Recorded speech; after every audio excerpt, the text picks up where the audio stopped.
മുൻപത്തെ ദുരനുഭവങ്ങൾ അത്ര കണ്ട് ഓർമ്മയുണ്ടാകണമെന്നില്ല.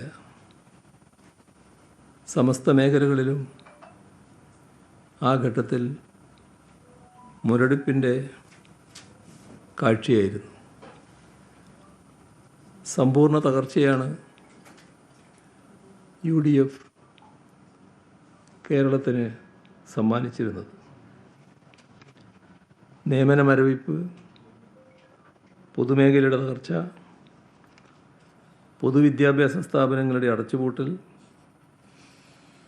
അഴിമതിയിൽ മുങ്ങിക്കുളിച്ച ഭരണ സംവിധാനം, കാർഷിക വ്യാവസായിക രംഗങ്ങളിലെ മുരടിപ്പ്, വ്യവസായങ്ങൾ കടന്നു വരുന്നതിലെ വൈമുഖ്യം, അതിഗുരുതരമായ സാമ്പത്തിക തകർച്ച, വാർഷിക പദ്ധതികളുടെ സ്തംഭനം, മൂലധന ചെലവിനും ഫണ്ടില്ല, ആ തരത്തിലുള്ള വികസന മരവിപ്പ്, ഫണ്ടിൻ്റെ പിൻബലമില്ലാത്ത ബജറ്റ് പ്രഖ്യാപനങ്ങൾ,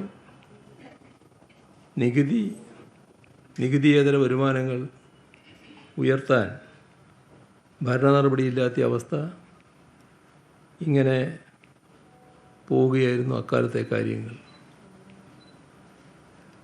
18 മാസം വരെയായിരുന്നു UDF സർക്കാർ വരുത്തിയ ക്ഷേമ പെൻഷൻ കുടിശ്ശിക.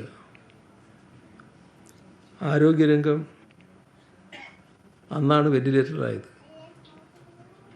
ഡോക്ടർമാരും മരുന്നുകളും ഇല്ലാതിരുന്ന പൊതുജനാരോഗ്യ സംവിധാനം, ആശുപത്രികളുടെ അന്നത്തെ ശോചനീയാവസ്ഥ